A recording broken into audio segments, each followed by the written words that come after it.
Hə, Namıq müəllim. Hə, Əvəz müəllim. Bura vəhnarışlar yoludur. Mən uşaqlıq vaxtımda piyada, atla, maşınla getdiyim, mənim uşaqlığım, gəncliyim bu yollarda keçibdi. Bu yollarda o qədər at oynatmışıq ki, bu yollarda o qədər yol yoldaşı olmuşuq ki, yol çörəyi yemişik ki. İndi Allah'a şükür ki, bu yollarımız açıqdır, bu yolla narışlara gedirik.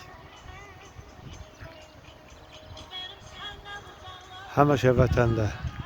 Sağ ol, Allah İnşallah narışlarda qalxıb ziyarət eləyərsən. Ha.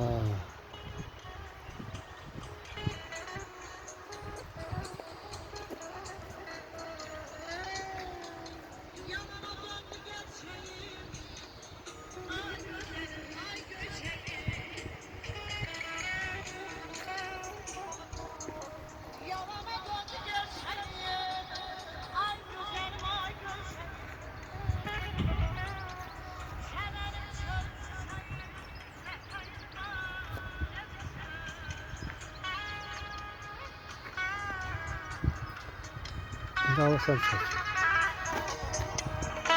Söndürdüm. Yox, çəkirsən. Sen narı çektin de söndü. Ne olacaq bu?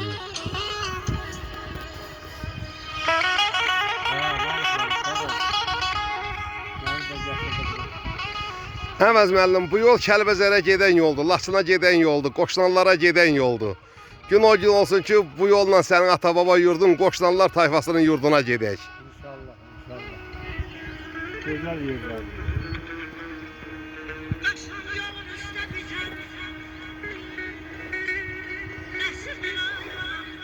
Həqiqət adama ləzzət verir. Havası nə təmizdir, havası. Hava ki, nəfəs aldıqsa deyirsən nəfəs al.